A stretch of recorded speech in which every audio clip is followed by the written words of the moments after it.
We're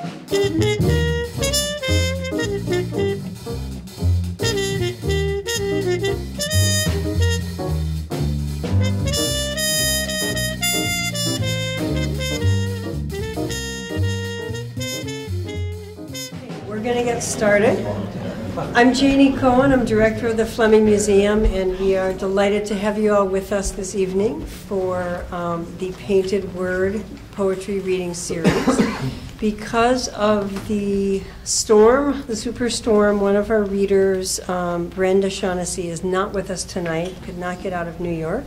But we do have John Woodward and Oni Buchanan, thank you, I'm sorry. So I am delighted to welcome you, and I want to thank, as always, Major Jackson for his brilliance behind the series and his constant presence and enthusiasm in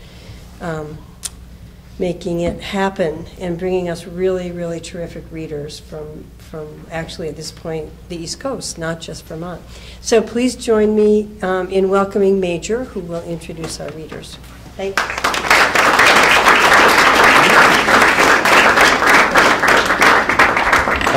Good evening. Yes, we will have Brenda Shaughnessy read as part of the Painted Word, but not tonight, thanks to Hurricane Sandy, who felt that she should stay in New York City tonight, along with JetBlue, who did not, they canceled all their flights out of JFK, maybe rightly so. But I'm very happy that John Woodward is here as planned, and along with his wife, Oni Buchanan, who is a fine poet who has read here, I think twice, or at least performed here, twice here at University of Vermont in the past 5 years. So I think, I think we'll have her read again tonight in case you missed her. She's going to read before John. And Oni is the author of 3 books of poetry, most recently a book called Must of Violence, which was put out last month by Coon House Poet Series, and it was selected by Mark Levine. Her previous books have garnered quite a bit of praise. She, however, is not only a poet but also a concert pianist who visited our classes here at UVM, met with students, and then later that evening gave a wonderful performance over at Recital Hall. I actually blurbed her book, but I could not find my comments, otherwise I would have shared it with you. But I'm just going to welcome Oni Buchanan, author of 3 books of poetry, most recently Must of Violence.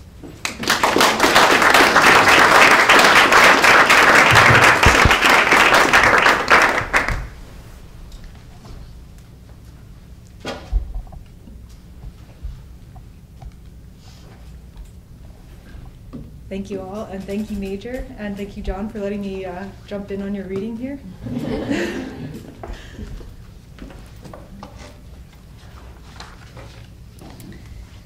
So I'm reading from my book that just came out, Must of Violence, but I didn't happen to have it in the car when we found out that I was going to be reading, so Major generously printed me a new copy of it, which is fantastic.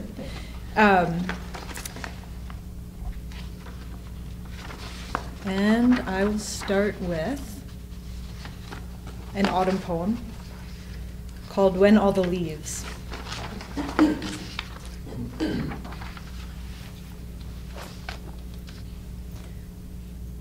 When all the leaves fell, the wasp nest hung in its gray paper, bobbing in the empty air.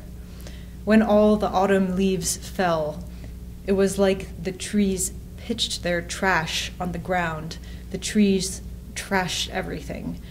When all the colored leaves fell off their branches, I saw a man hobbling through the changing piles of leaves. The wind accumulated some, then remixed the leaves, the colors a remix. When the leaves fell singly down, each leaf lay face down on the sidewalk and left its final exhale there. Each leaf left a leaf print. It left a chalk outline, signature. I was here, leaf. When the leaves all fell at once, I saw a rat in the mid-afternoon. He stood shaking on the open lawn. His whiskers trembled and his body trembled. What's happening to me? Ideal blue day, patch of sunlight on the lawn stuck with fallen leaves. A rusted boat hull overturned by the dock. Canada geese nipping up the frayed ends of drying grasses. Bells that carry farther in the air. A tarnished wedding ring bought at a street carnival. When the leaves piled on the ground, plastic bags blew like banners in the bare, black branches, waylaid insignia. When the leaves got puked onto the ground, I saw a beer bottle wedged hard onto a branch. I saw a bumblebee nearly motionless on a blasted marigold. He was waiting for some fold to overtake the stilled glass windows of his wings. Here I will rest. A rabbit who was once nearby that fire bush. A rabbit who once leapt down the hillside as I approached. A rabbit who once nearly invisible in the shadow of that sculpted topiary. A tiny rabbit once at the edge of the underbrush. A tiny rabbit who once pulled down a stem of grass taller than himself. All the invisible rabbits are there now, where once a rabbit was.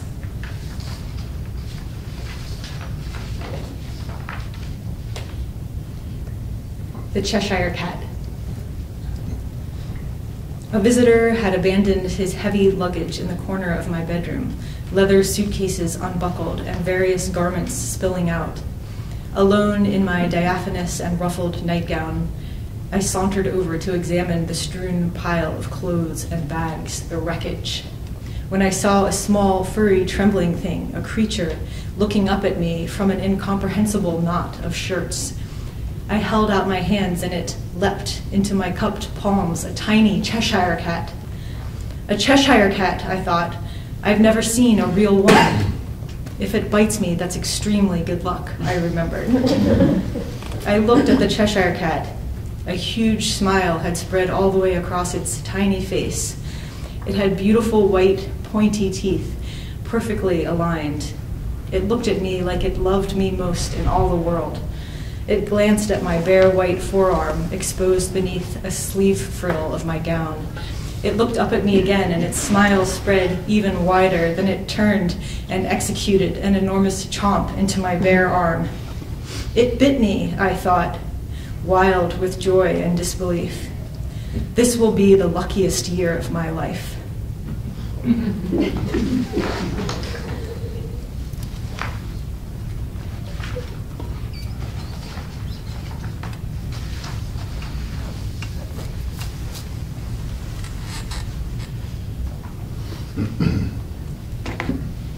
If you love an animal, I'm making myself cry. I'm looking at myself in the mirror crying, which makes me cry. Look, I'm crying, I sob. But no one hears me, no one, because I'm deserted and neglected and alone. And my face is dirty.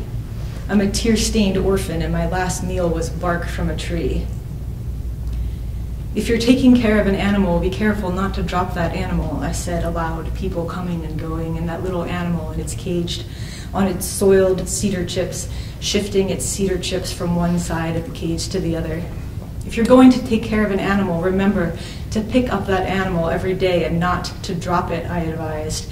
Be careful to support that animal as you lift it into the air to make it feel safe. It is leaving the ground unexpectedly and without its choice necessarily. It is important to handle an animal properly. Before I get too overcome with my ability to enjoy the sunny day, I'm going to have to reread my diary and also think about injustice. I'm going to need to conceal my diary beneath my ragged garments and transport it into the forest, where I will build a lean-to of sticks and call it my home. This is where I live now, here with the ferns that bend and sway. I pulled a tire out of the stream and dragged it back to my fire pit, putrid filth spilling out from inside as the wheel rolled, a stripe of stench across my face like war paint. I hammered a nail into a tree. I shall hang my coat here as I clear the brush from my meager shelter. I live in the forest. The animals understand me, and the leaves make gentle crunching sounds underfoot, and the bare branches make patterns in the sky. If you're taking care of an animal, clip its nails very carefully so you don't get too close to the quick, I instructed. You want to get close enough to the quick that the animal can leap and run with no discomfort at all. You see, an animal really should not know about its nails, that its nails might be a problem. An animal should not experience even a vague awareness that its nails might be holding it back, I went on. In the wild, an animal would wear down its nails naturally, with all its goings-on upon the rock-strewn ground in the landscape of boulders and moss, with its scratching of tunnels from dirt or scratching of insects from bark. In the forest, an animal would keep its nails trim without even trying. Its nails would take care of themselves as a natural byproduct of self-sufficiency, a reward of survival. I'm bleeding onto some sheets of newsprint to record the drama of my bleeding. My nose is gushing blood, but I refuse to pinch the bridge. I insist on bleeding freely. No one can stop me. I live in the moment. I am an orphan, crouched in a corner, eating a crust of bread off a broken piece of tile. I bleed over the pages of the daily news blown toward me. When the pages dry, I will seal them in envelopes addressed to my pen pals. I've never met my pen pal in Sweden, but her name is Angela Petrov. I have a pen pal in Egypt named Tamer El Said, one in Greece named Isel Maritzi, and one in Phoenix, Arizona, a girl who was my friend before she moved away. If you love an animal, why would you leave it alone in its tiny cage with all its waste? It's doing its best to keep itself clean, but there's only so much a small domestic animal can control about its habitat. I hissed this with a hint of accusation. Why do you let your animal chew away a patch of its own fur, turning and chewing, and the bottoms of its feet raw with sores from the wire mesh? You say so many things, but if you love an animal, you should give it fresh water and a food dish that doesn't flip up into its face when it tries to eat its pellets. Pellets are not an animal's favorite food anyway, I revealed. And if you think you own an animal, then why not buy, since you can, that animal's friend? Why not also own that animal's friend? Not everything should have to be so hard and lonesome for an animal in your care. My ponytail is yanked and disheveled. My tears run down over the red welt the shape of a handprint. I have to count the friendship pins that I keep in a cream cheese tub in my top dresser drawer. I want to write all my pen pals while the sun comes in at the window, shining right through the yellow curtains, through my mobile of folded paper birds. I want to crack all the codes in the back of the code book and win the grand prize, which I already know will be working as a spy for the government. I want to make a rainbow-colored bracelet out of embroidery floss and knots. I want to tally the cereal box UPC symbols I'm saving and wind up the music box that plays Swan Lake and cry as the toothed spool spins around. If you love an animal, you must not let it slump in the heat. You must not leave it in the oppressive heat to slump and die, I muttered under my breath. You must plug in 2 electric fans nearby to the animal and train one in a line perpendicular to the cage, like a peripheral air, like a song an animal almost remembers, like a friend an animal remembers, the smell of a friend, or the way that friend comes close, the approach of that friend. 1 fan perpendicular to the cage like a memory, and the other fan trained lightly on the cage, but only in a certain area. So there's a choice. So there's a choice to get shelter or rest in the gentle, steady wind, I lectured, unsure. Because the air needs to circulate, I emphasized. Unless your love is crippled, Don't let an animal cry and cry in the stagnated air. It's breathing tight and difficult.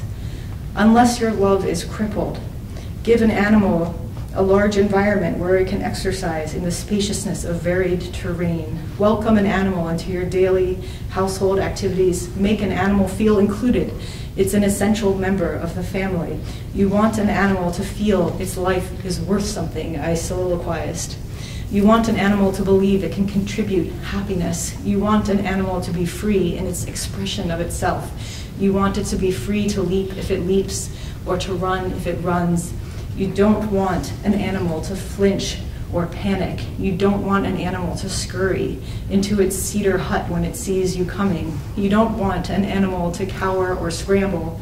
You want an animal to be free and easy, eager and sincere.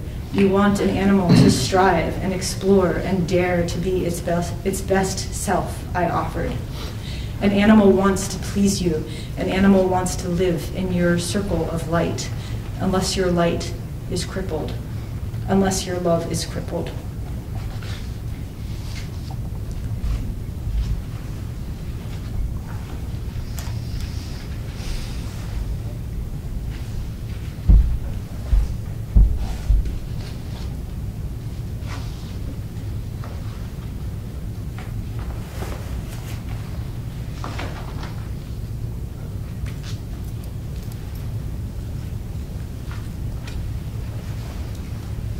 The speaker of this next poem is a pig.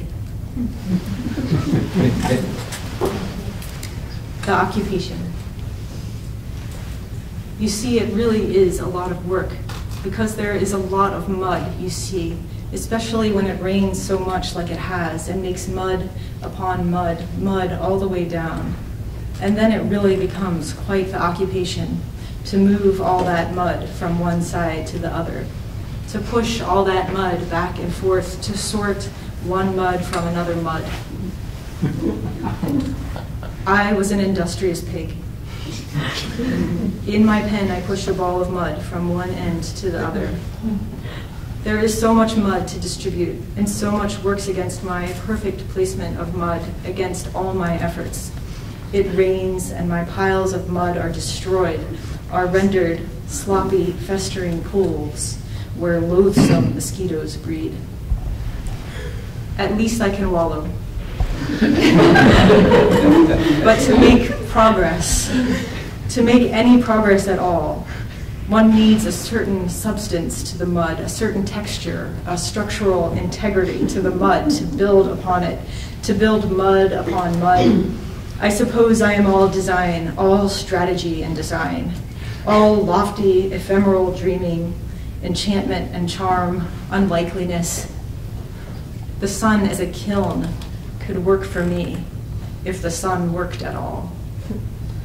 There is no moderation on this earth. Or maybe that's just it. Maybe there is only moderation.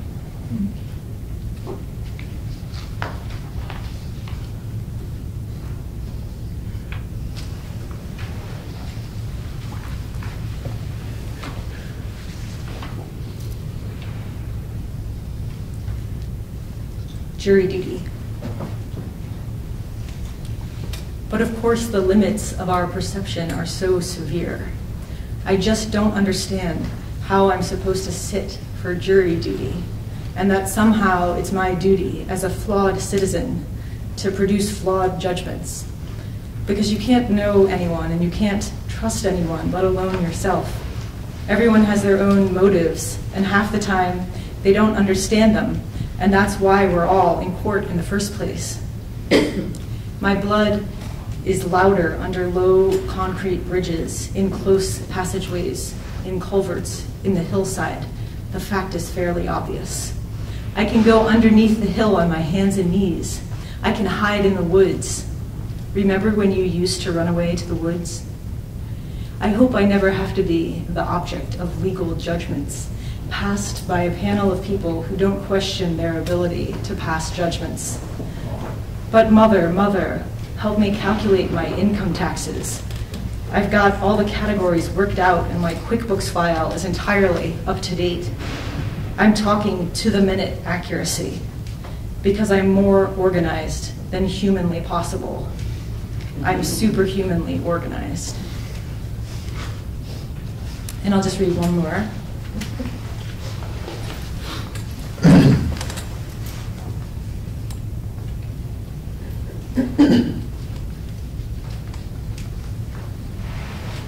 Otherworldly thirst. The rats are out drinking at the edges of puddles. Their thirst is unquenchable. They wash their bodies clean on the inside. They restore order to their bodies. Not tonight. I'm not going to get poisoned tonight. Trust the intense desire of the body. Sharpen it. Focus it into an incinerating beam. This hurricane is rather pleasant. I find myself enjoying this hurricane. Is there anything I can do to help? Yes, get yourself in order. In fact, yes, pull yourself together. Know thyself, as somebody once said. Knit thyself together, tighten the loose strands of ligament. The rats are washing the poison out of their systems with huge gulpings. The poison makes their bodies extremely thirsty, gives their bodies the clue to the only thing that will save them. Otherworldly thirst matched by a standing puddle of water. Water in left-out flower pots. Gutter full of water. Thank you.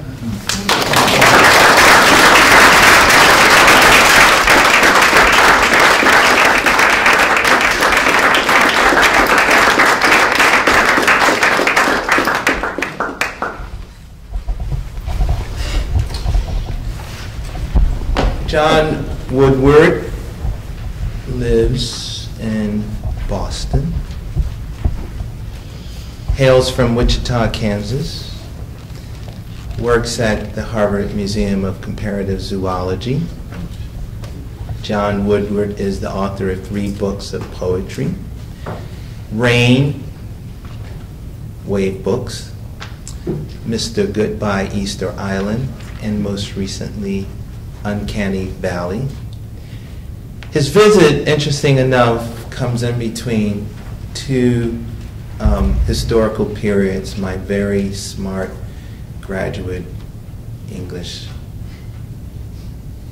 graduate students. He comes in between 2 important movements: a more experimental avant-garde poetics of early 1970s, and the reaction to that, the new formalists of the 1980s. On one hand is this disregard for coherence, and on the other hand is this exaltation of coherence. John, ironically enough, is wedged in between. You'll hear it in his poems. I would say, however, he still is a lyric poet. He still believes in music at base. You're going to hear some wonderful poems, some, as one of his blurbers says, strange and dark poems. But overall, you're going to find a window in his poems vis-a-vis its music. Please welcome John Woodward.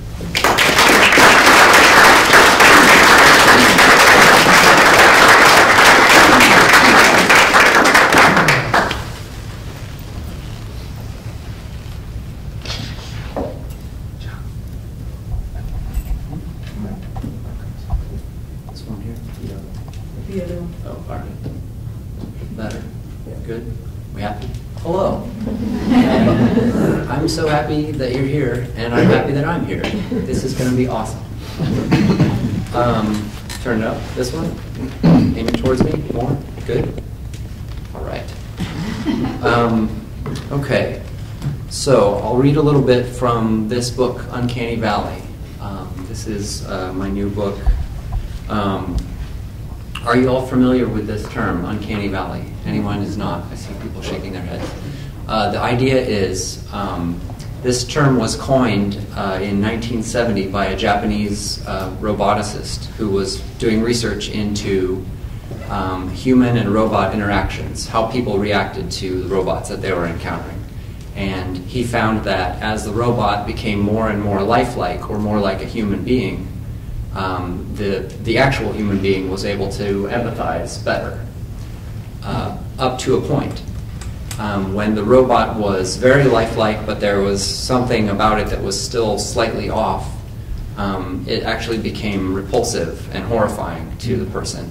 And the graph in empathy takes a huge dip, and that's the uncanny valley. And so, I'll be reading a few poems from this. One of the main ordering principles at times in this book is a kind of strident repetition, and you'll be hearing me do some of that. And I invite you to consider how that might play into the concept of the uncanny valley. And here I go. I'm starting with one called Killing Flies Skyscraper Figurine.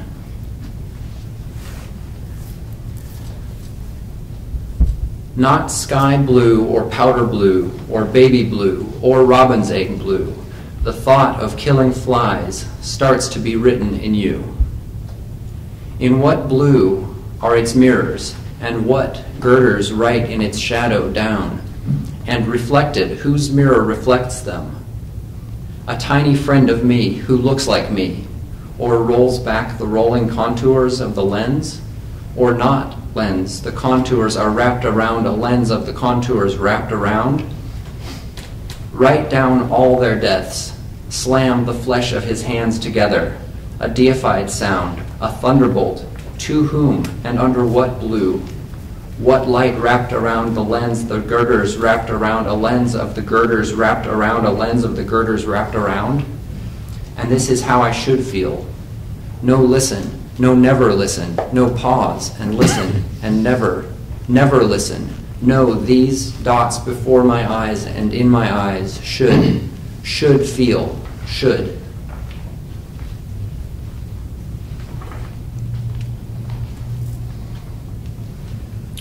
Next, I've got a short-ish sequence called The Half Horse. I had this notion, or I guess an image that came to me of a sort of matter transporter gateway science fiction thing with half of a horse sticking out of it. And as I started writing about this, or dealing with this in writing, it became clear that this was, I'm going to spoil the movement of the ball, so spoiler alert. It became clear that this was not a matter transporter, but a gateway through which one sees an ancient version of oneself. And here's how that goes. The transporter gateway goes where the other half of the horse is hidden. Electric charge flows through the gateway, keeping it closed through the horse where this flank is. It would be a remarkable thing to know where horse muscle does come from. The gateway goes and goes. Money, more money than you've ever seen, keeps it there, but closed, in a round enclosed room, and nothing is seen through it. This horse charging, this horse's muscles rippling and quaking, thunder accumulating somewhere, steam, fearsome breathing, located in the internal understanding of its body. The overpowering galloping of mustangs on the high plains of Utah, near enough to the interstate to be seen. Government. The half-horse closes a circuit. Current flows to and from the gateway and the wall outlet through this half-a-horse. A circular gateway shut. Does transporter gateway technology exist yet? I don't know. Current opens, closes a shutter, so to speak. Oh God, rifle butt, ass. This is me on guard duty. Photo. Anyways, so it's cumbersome to arrange a half horse and keep it closed. And so expensive. The government. Power cuts and the gateway opens, looking back out at me on guard duty. I don't recognize. He holds away his own hand as though attempting to protect against his mirror image, the 18-year-old with the fool's face, the 64-year-old breaker of horses. A conscripted look flows through from somewhere, through his mare eyes, completing a circuit. Well, forget it, I can't remember. Something or someone drew my chariot through a very distant story, participating in a horse's human war. I threw a spear through, watching me through the gateway throw, no recollection, and with a thud, no spear falls out of the gateway, no narrative momentum.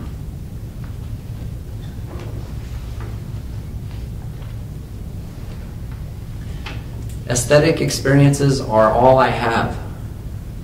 Every step forward under the bare, icy tree branches forces their pattern to re-overlap and re-render. I burn my hand or I run my hand under cold water.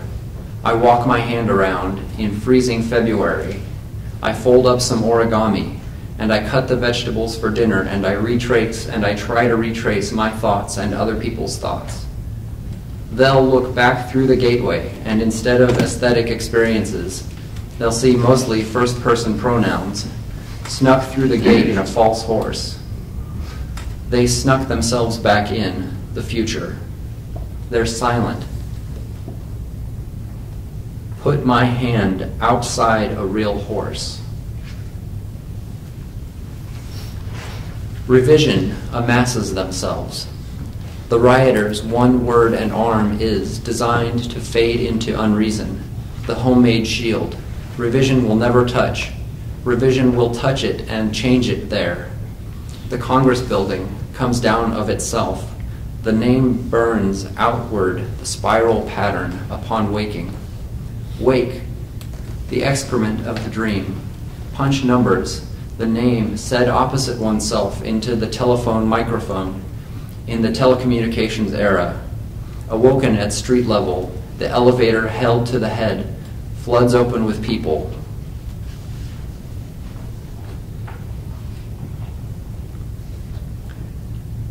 Enunciation extends into their midst a hyper bridge, a word and no other words, unconnected to every other word. A word to tell themselves, the name, the question of it, bypassing it, not the word itself. Nothing there. The memory gate opens onto a nothing. No memory siege. No rhyme siege. A bridge past the unreachable, aging the word itself. Steam yelling into a steam cloud, striking their hands and feet against the bridge abutment, stubbing blindly, madly in retromotivic search of it. Their magic word. Simple, name, simply enunciation, simply an enunciation.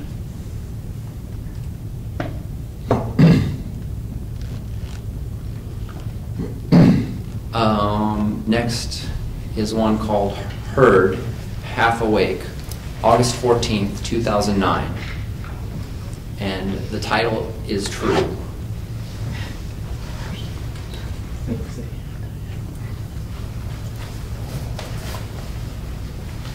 I don't think I need know because the whole thing bear wath. I don't think I need know because the whole thing bear wath. I don't think I need know because the whole thing bear wath. I don't think I need know because the whole thing bear wath. I don't think I need know because the whole thing bear wath. I don't think I need know because the whole thing bear wath. I don't think I need know because the whole thing bear wath. Enton very like that, a separate Enton very like that, a separate Enton very like that, a separate Enton very like that, a separate Enton very like that, a separate Over here, what's a Gaines Brothers, and I don't get anymore. Over here, what's a Gaines Brothers and I don't get anymore? Over here, what's a Gaines Brothers and I don't get anymore? Over here, what's a Gaines Brothers and I don't get anymore? Over here, what's a Gaines Brothers and I don't get anymore? Over here, what's a Gaines Brothers and I don't get anymore? Sing this beautiful day and no words like. Sing this beautiful day and no words like. Sing this beautiful day and no words like. Sing this beautiful day and no words like. Sing this beautiful day and no words like. Sing this beautiful day and no words like. This guy, he absolutely zenitaramite shiver down my neck. This guy, he absolutely zenitaramite shiver down my neck. This guy, he absolutely zenitaramite shiver down my neck. This guy, he absolutely zenitaramite shiver down my neck. This guy, he absolutely zenitaramite shiver down my neck. This guy, he absolutely zenitaramite shiver down my neck. This guy, he absolutely zenitaramite shiver down my neck. That's great. Holy double bogger and totally worth it, but you know I heard. That's great. Holy double bogger and totally worth it, but you know I heard. That's great. Holy double bogger and totally worth it, but you know I heard. That's great. Holy double bogger and totally worth it, but you know I heard. That's great. Holy double bogger and totally worth it, but you know I heard.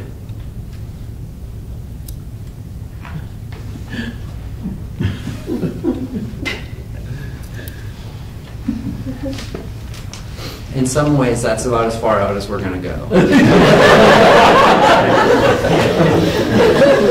So, if that's a comfort to some, then be comforted.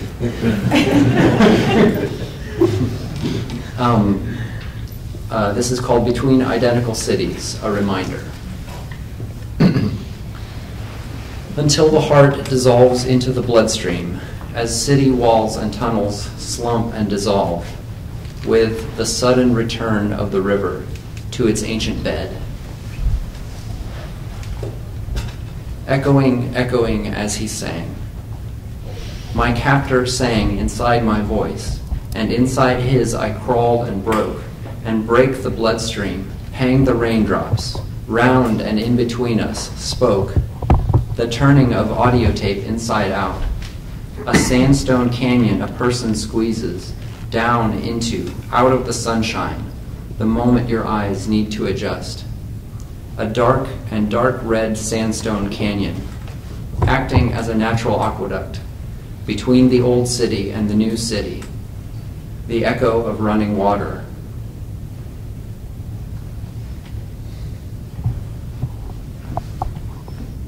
Salamander. The janitor asked me how to pronounce the creature's name, and I said salamander for him. He looked at it on the screen, and I looked at him. Slide your legs into its tail, I said. I can't, he said, as he did. Feed your guts there into its cavity of guts. I can't, he said, manifestly untrue, because he did. Mash the thing's name and yours, I said, together into that irreversible whole I know you keep. And he did, and it broke over his face and flowed, water from the earth. I can't, he said.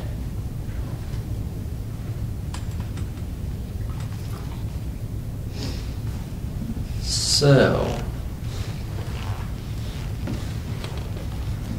how about this?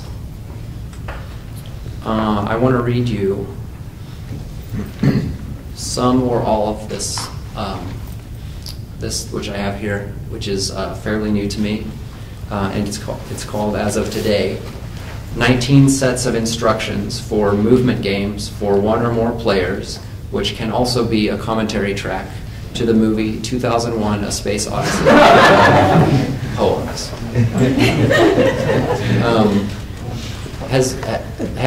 Is there anyone here who has seen that movie, 2001: A Space Odyssey? It's a well-known movie.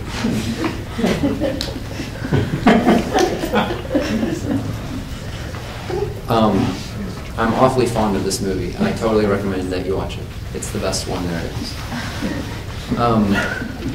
So I think the title sort of, or I hope the title sort of oriented you to what's going on here.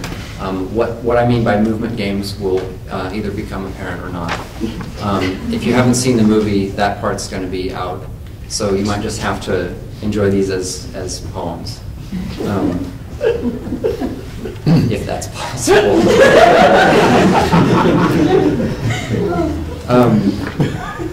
For two players, you're wondering everything, and I am too. Discordant nonsense, though. Cricket. I hate it. Move into the sunlight. Move and warm each other. Give each other a hug. Become consonant enough to travel forward and backward in time. It's okay, though, nobody understands. Cause, that is, and effect, for yourselves, a reason to do the things you're told you're doing. Humans in gorilla suits, fooling both/birth, fooling everybody.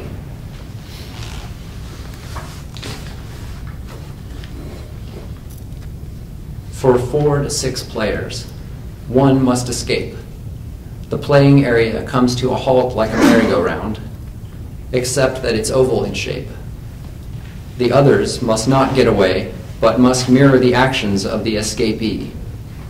A single straight line out will be found. This is peculiar. The vertical walls of the playing area, as in life, pull back as the secret camera pulls back. The high, pocked walls, which stand on nothing, but pocks turn to jaguar spots.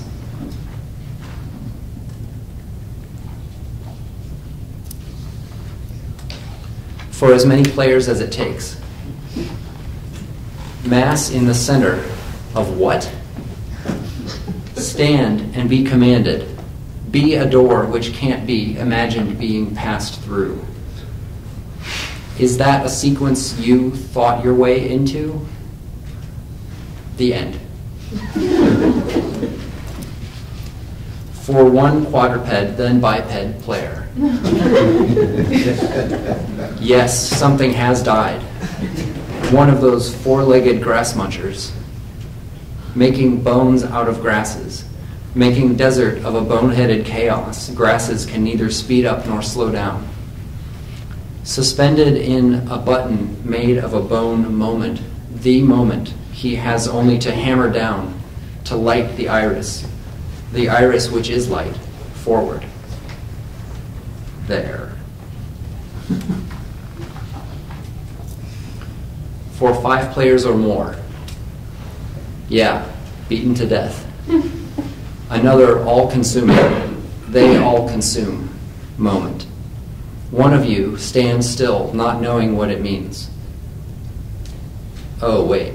It's my ignorance that screams. My screams wall the periphery, the telescoping hole out of which, by a gnosis which is telescope collapsed to a jump cut, the space program grows.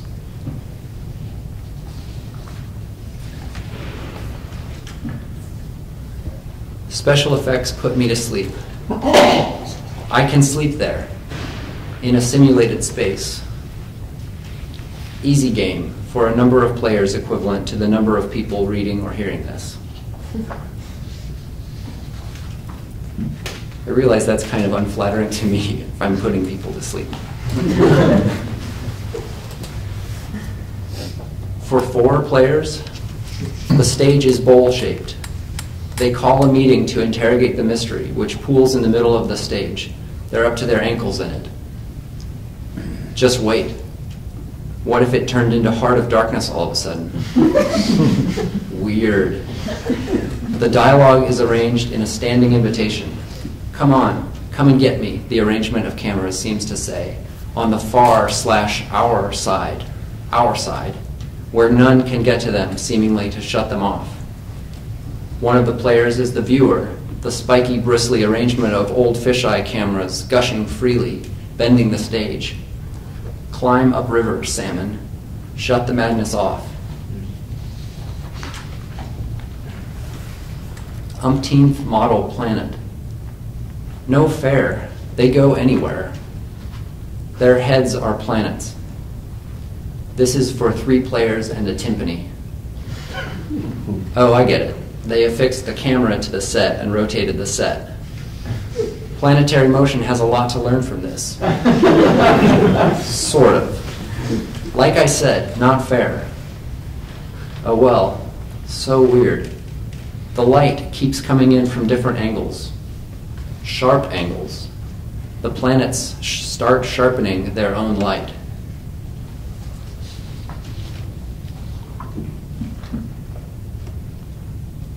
For 13 players, seat them around a horseshoe-shaped table and make one the speaker and center of attention, while each of the other 12 mental cameras watch a long time, then scatter, all of you. Sing. Don't scatter too far. Sing with a cosmical partner held over the mouth. Scatter without moving. Stay daisy-chained as you sing your way through what might seem like a boring meeting. If there are no questions, scatter. Fly the mouth off and away, but watch for the horseshoe mouth countersunk in the muse mouth.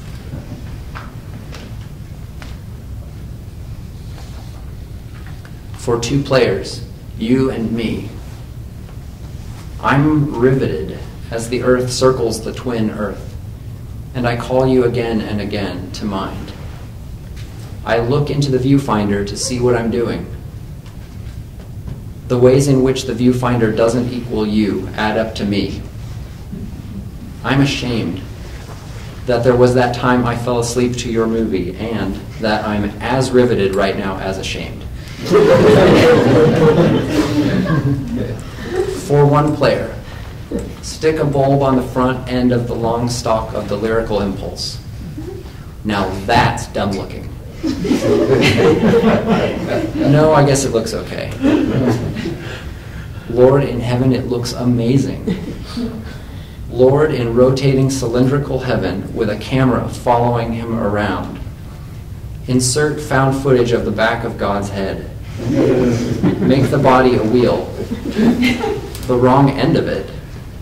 Eat the wheel, which you can't do. Eat heaven's trivialities, too. The end. The bulb's real feelings fall out the back engines. Conflicting.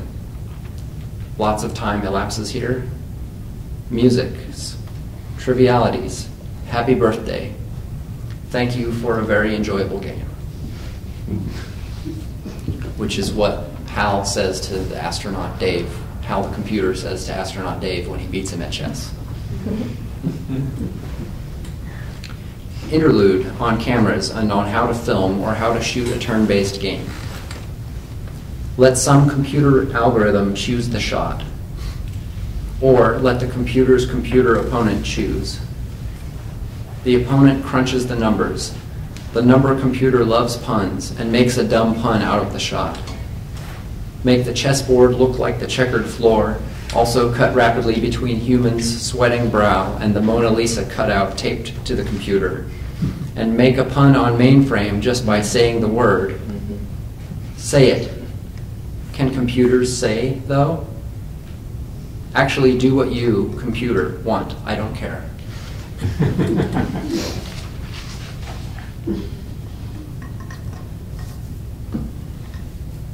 I find that I might be running short on time. I'm going to skip ahead a few pages.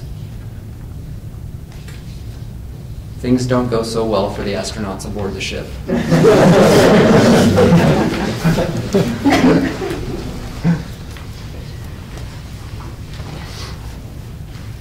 Let's see. do the last three here.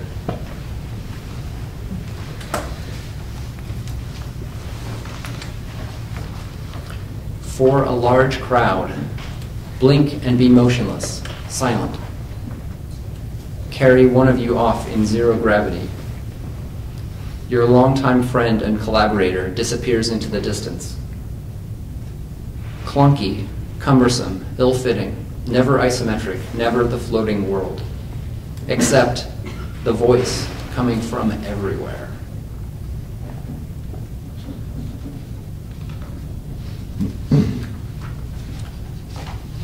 For three players, when one shuts down the voice, another voice emerges. Eventually they all emerge, no questions asked.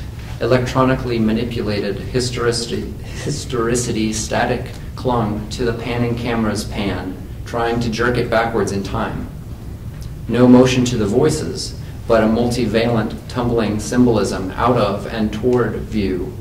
And by this point the game has expanded to 12 or more players. Simple photocopies with no eye burning toward and out and out. No idea. Well, some. But you're on your own, you.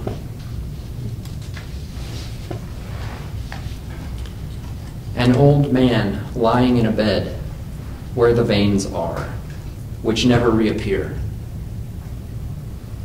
Against a backdrop of sunspots and unseeing eyes and planets, dewdrops, eyes and dewdrops, a creation of the MGM model shop to light the iris of the world. For two players. And that is it for me.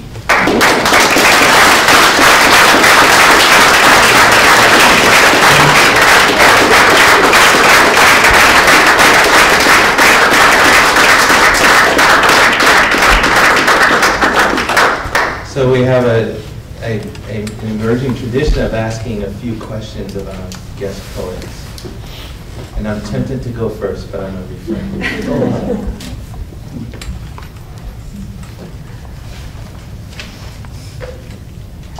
Question for you. Okay. Do you think that some of the extra element of the uncanny valley comes from performing your poems out loud? Or do you think that you really get the point across just via the text? No, I think you have to hear it out loud. There's longer stretches of repetition in the book here, which I think I was merciful in sparing you guys from in some ways. But I mean, in other ways, as you hear something repeated over and over again, of course, there's that thing where it sort of seems to lose its identity or whatever. And then what happens after that is a little bit harder to talk about. It turns into this sort of musical or chant-like thing.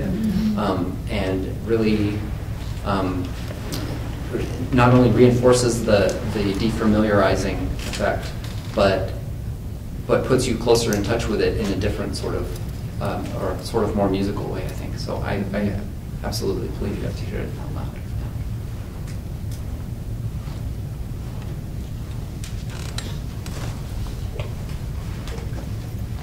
I guess I'll just follow up on that a little bit. I'm wondering about the decision to repeat and what, in the composing process, what that's like. Does it feel compulsive? Does it feel like a rational decision? I'm just curious about your experience of that while composing a poem, I guess. Okay. Yeah, absolutely. Okay, so for probably as long as I can remember, I think like a lot of people, I've had little words sort of like looping around in my head, or little snippets of music, things like that.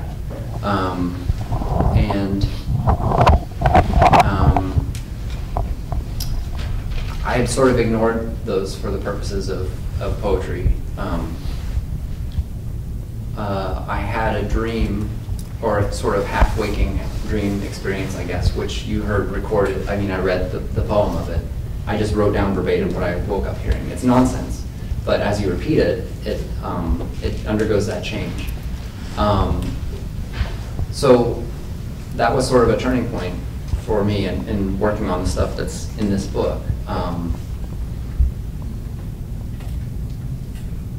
it was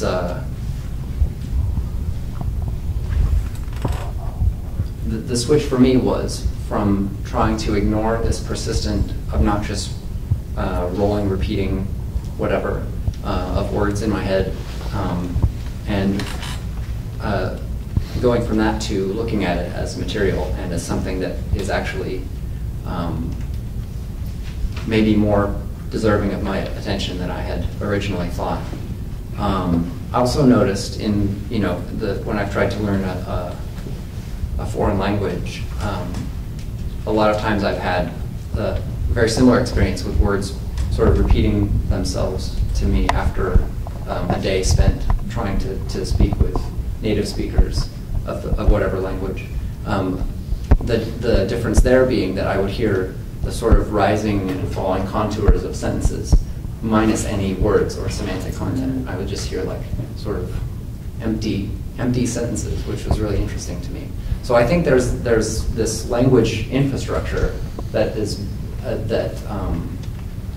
that uses this repeating whatever apparatus. I think it's an important part of language acquisition, obviously, and it's a weird thing that my brain does. I think a lot of people's as well, and wanted to make use of it for poems.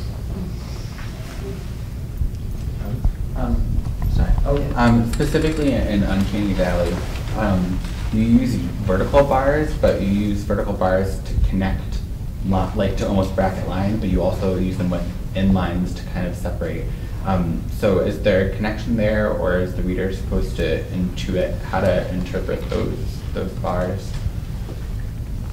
So in the case of the notation that you're talking about there, what that's designed for is to indicate a pair of lines that can be repeated anywhere from 0 to 255 times. If that sounds like a lot, it is a lot. And it's a very overwhelming experience at even half that amount. So it's to sort of mark, here's an optional repeat and you can go for a while. Yeah, that's the idea with that. It's a question for both of you, actually. So I think if someone either listening or reading your poem, both of your poems, seeking narrative, seeking a linear kind of story behind your poems, will be frustrated.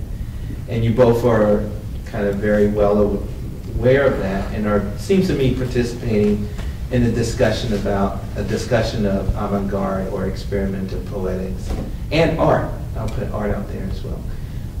How conscious are you of participating in that conversation? And that's another way of asking your influences and education. And how much of it is challenging and liberating when you do actually kind of have a structure to your day that is linear between the time that you wake up and you go to sleep. There's a lot of freedom in there, but I imagine there's certain routines in there. And so the art making becomes not so much representation, but kind of modulating or challenging that your own order. You understand what I'm saying? I think so. Yeah. You can. I would throw in music as well as avant-garde poetry and art, for sure. We've listened to a fair amount of newish music at our house and then in concerts in Boston. Oni performs music by living composers all the time, which is amazing and a huge source of inspiration for me. I think for both of them. Yeah.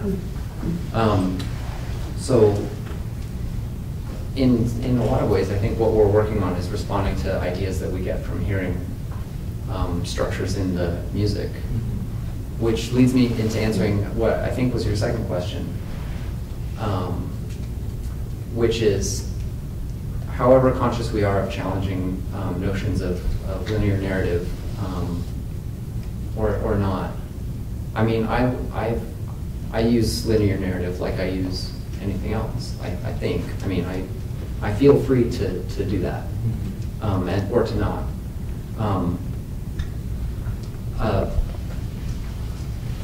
for myself at least, I feel like a structure of whatever kind is really very important when I'm composing and revising a poem. A lot of the stuff that I read here is structured by a really aggressive repetition and built around making choices of when to employ that, when to ease up on it, and what happens in between the spaces in between stretches of repetition. So for your poems, there's, I mean, equally structurally important choices, but. Definitely. Well, because I'm practicing constantly as a pianist, and I'm also constantly learning like brand new music from this year or last year or whatever. I'm working in foreign language all the time because each of those contemporary works is, I mean, there's a lot of context drawn from the past and structural elements drawn from the enormous like history of classical music, but I mean, it's the same as free verse or whatever. I mean, you have to draw from all your resources and create a voice that's yours and that's compelling. So I'm constantly working in structure and very inside it because I'm like embodying the pieces by learning them and memorizing them and then performing them and everything. So I think very structurally that way, and I think it's basically giving the same weight to, I mean, like John was saying, having a narrative brush, but also having brushes that have equal, if not like broader or wider strokes, but that are like rhythmic or, you know, sound-based, like theater alliteration, or, you know, just this modulation of vowels and consonants, or what. I'm very aware of that as a musician. So to me, those elements of meaning have as much weight, if not more, than the denotative content of the word, even though I'm very concerned about that as well. So I don't want to just throw that out. I mean, like you said in the introduction to John's works, he's not just throwing out narrative or meaning entirely, or forward linear motion, but it's just one of many different ways of approaching language and putting a poem together. So, Yeah. I was pointing at you. I actually have a question for you, Oni. I didn't get a chance to read your work before you read, but you use a lot of anthropomorphization, specifically with animals.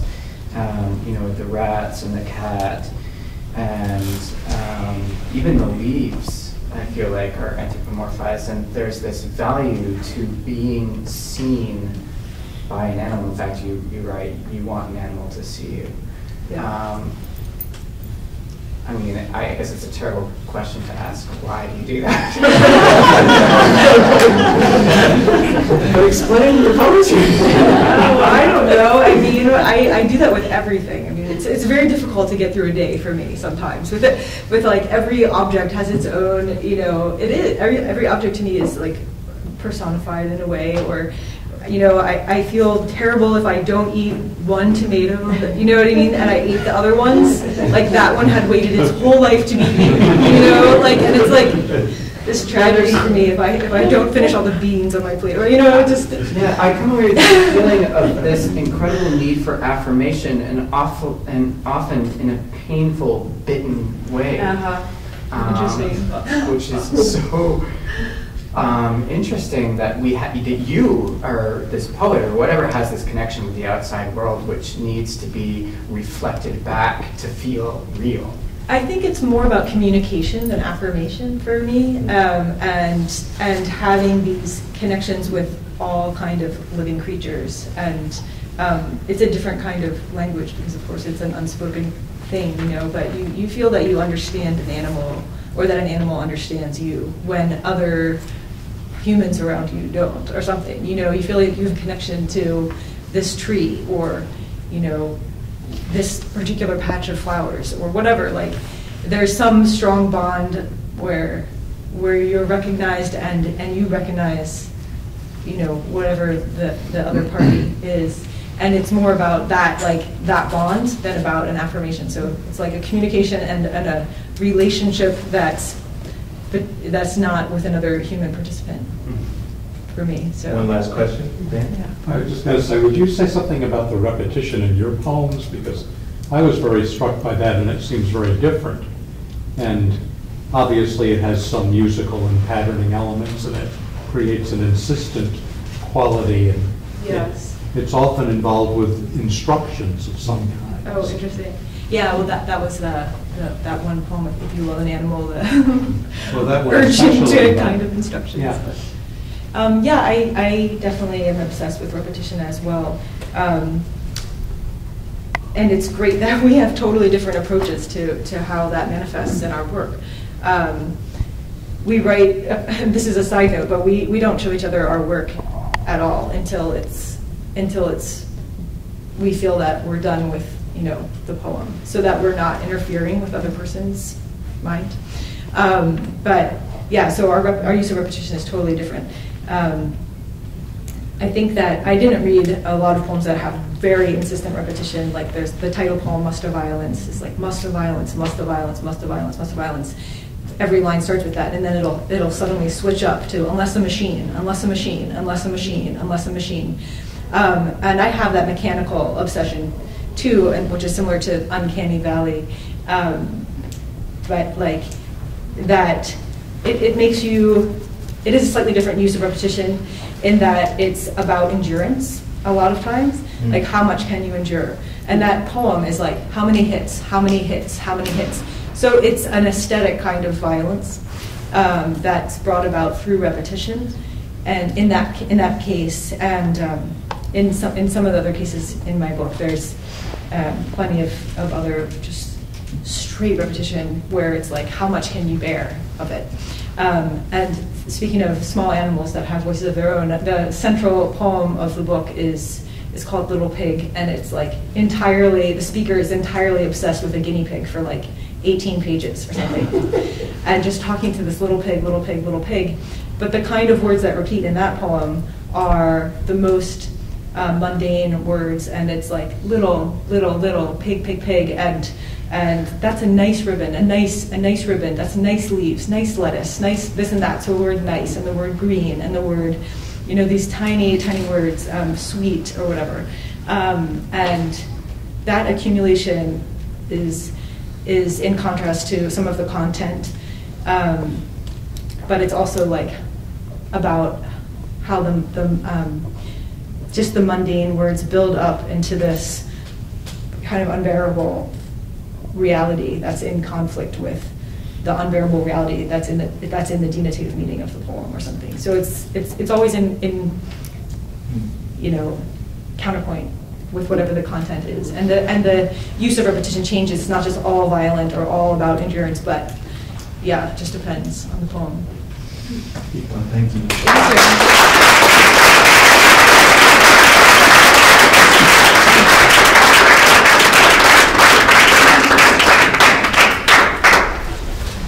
So please join us for the last reading of Painted Word next month, November 26th, I think. Last Wednesday of November, I'll just say that. Where we'll present Jeffrey McDaniel and Perdita Sharma. Let's thank John and Oni one more time.